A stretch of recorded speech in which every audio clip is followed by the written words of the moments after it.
All right, this is where we stopped in the last lesson. Now what we're going to do is create some more variations of this poster.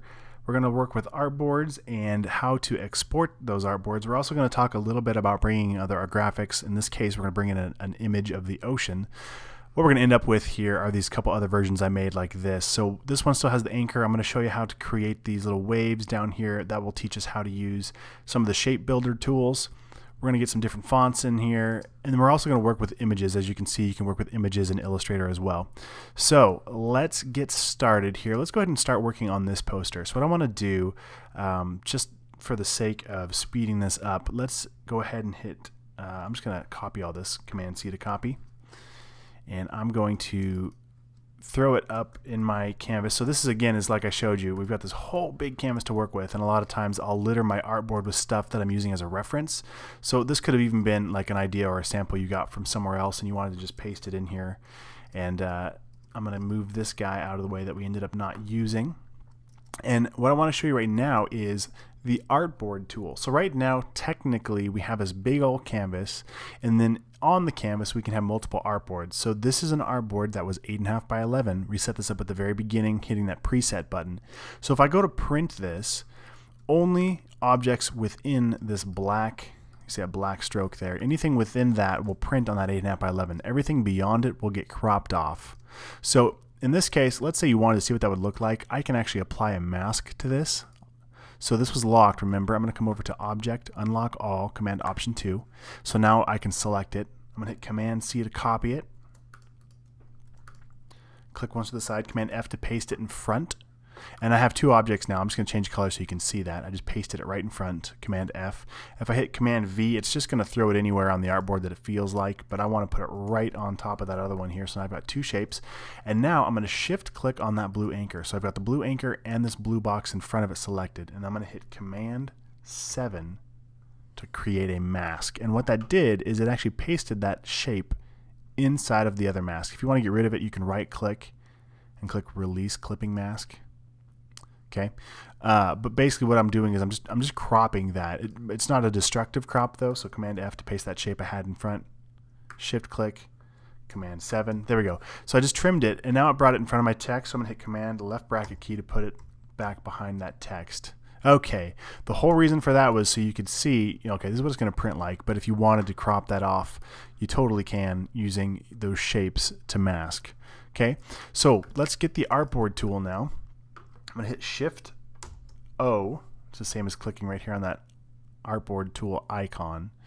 And now I can click and drag. Let's see this little toggle up here in my options bar. That's going to decide whether the artwork comes with me or if it stays by itself. So right now it's turned on. So if I hold down the Alt key and now drag to the right, and if I hold down the Shift key, it should keep it, there we go, and perfectly, no matter where my mouse goes up and down, it keeps it in line with the other artboard. Now if I let go, all of that artwork came with me. So this is a great way to build something once and then create multiple variations.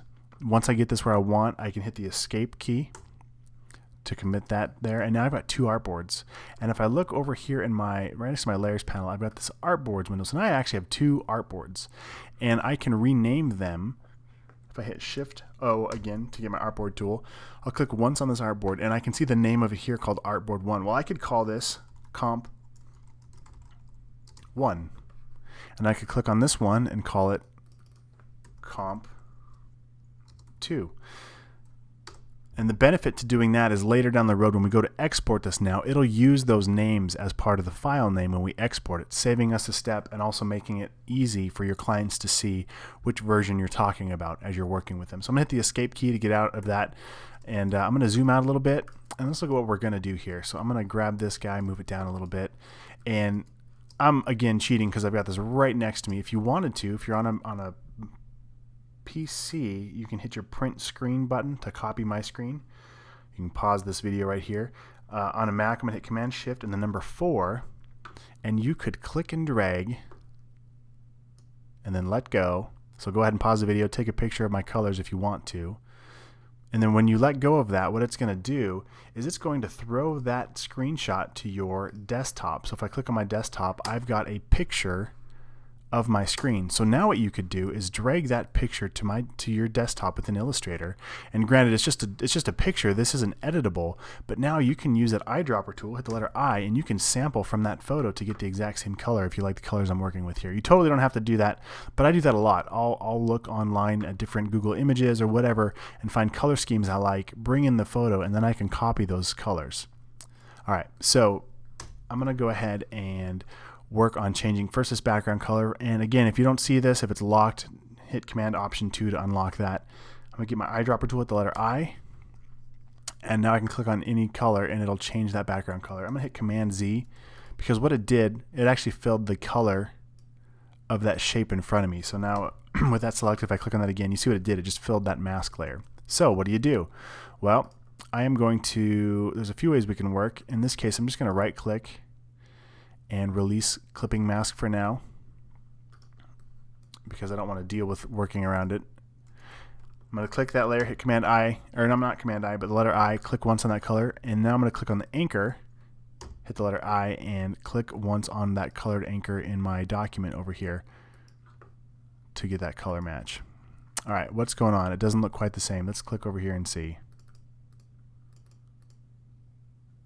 Okay, so my anchor inside of that artwork is actually set at a 30% opacity. So if I click once on this anchor and I set it to 30%, there we go. Now it looks a lot closer. In fact, it's an exact match. All right, this anchor is also centered, so I'm going to click once on this anchor here, and I'm going to click on that Align to Artboard. Click on the horizontal align, and now it's centered. Okay, so the next thing I want to look at is, let's look at how we made these waves. What I did, hit the letter M to get your rectangle tool, click and draw a rectangle, and then hit the letter L to get your ellipse tool. And I'm just going to change my color, mostly just so it's easier to see what we're doing here. Oops. Now I'll change my color, and that's deselected. And I'm going to hover right over the line here until I get the little smart guy that says path. I'll hold down the Shift key, and then I'll click and drag, which will start a perfect circle. If I don't hold down the Shift key, you can see it skews it. Hold down the Shift key. Now hold down the Alt key, and instead of dragging from the top, it'll drag out from the center since I'm holding Shift and Alt. So I get a circle here, and now I let go with the mouse and then let go of my modifier keys. I'll hold down Command to change to my selection tool. Now I'll hold down Alt to get my duplicator copy arrow. I'll start to click, and then I'm going to hold down the Shift key. So now I've got my fingers on Command, Alt, Shift, and the mouse.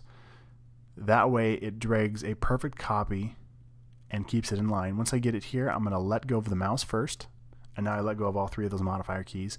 Now that I've done that once, all I have to do is hit Command D to duplicate that transform, or to step it multiple times. Okay, so now what I'm going to do is I'm going to highlight all of these at once. Just use your Command key, or click on your direct selection, or hit the letter V for that shortcut.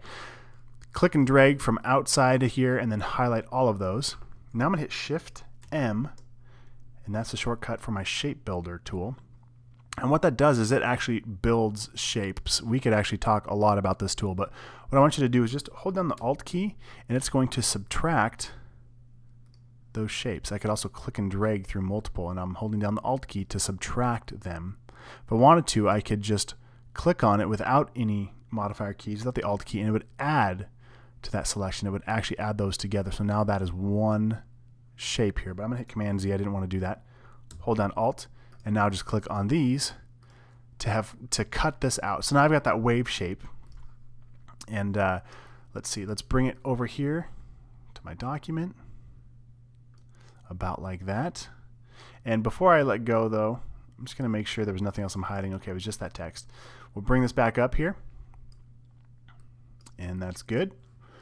And then let's work with the type a little bit. So we have a little bit of a font going on here. I'm using a font called Lato. So if I click on this one, so I can see Lato Thin. So if you want to download that for yourself, go ahead and search for Lato, and you'll find latofonts.com. You can download right here. Click on that button. It'll throw a download zip file to your download stack. When you unzip it, I can see all of these fonts. So just go ahead and install these fonts on a Mac. Just select all of them, hit Command O to open them. It'll open up with Font Book, hit Install Font, and you should be good to go. Now, it'll probably give me an error because, yeah, I've already got it installed, so it's going to tell me it's a duplicate font. Are you sure you want to do it? And I'm going to cancel if it didn't already. But that is what you would do to get that new font to keep up with us here. And let's jump back over into Illustrator. Okay, so I'm just going to click once on this font here. In fact, I don't even need to try and type in the new font name. I can just hit my eyedropper tool and sample this font here. Now, obviously, I'm cheating a little bit because I've made this once, but just so you know, you can sample more than just colors with the eyedropper tool. You can actually sample the exact font size and styling.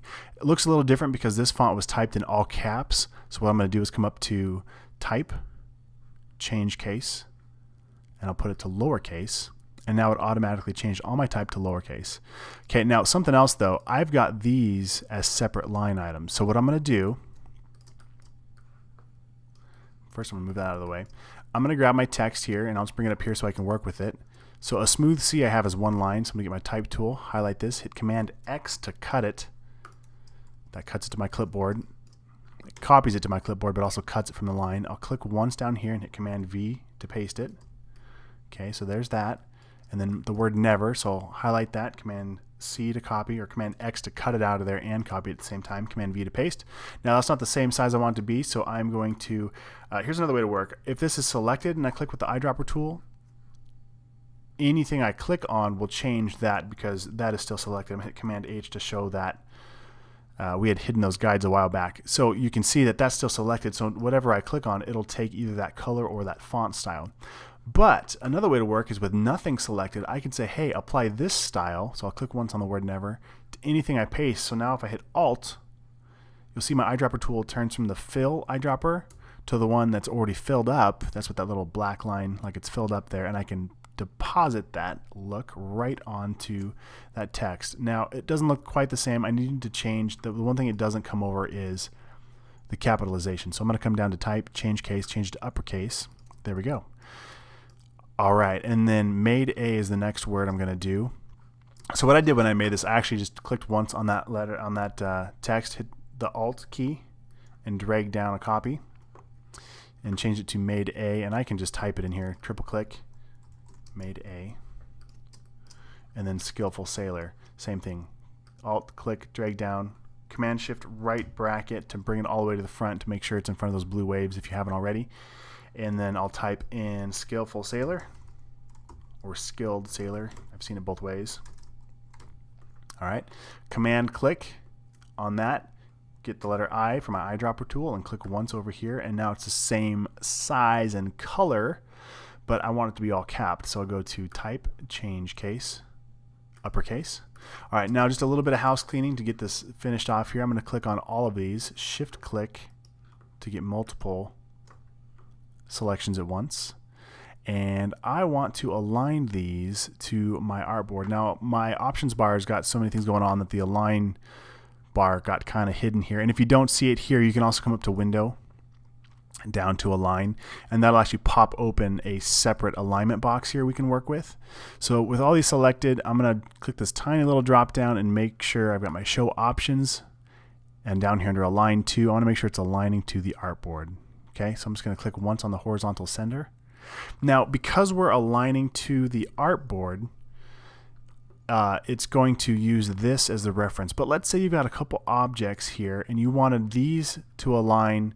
Let's say that left edge you wanted to align, but you didn't want to worry about the artboard itself. So you can shift click multiple objects and then take your finger off the shift button, click once on whichever object you want to be the one that it references. So let's say we want never to line up with the word, or with this sentence up top. So now I'll click, so I've got my selection tool, I don't have any fingers on the keyboard, and I'll click once there, and now you'll see it actually makes a thicker blue stroke around it. So that tells me this is my key object now. It's not the artboard. We're not aligning to the artboard, we're aligning to a key object.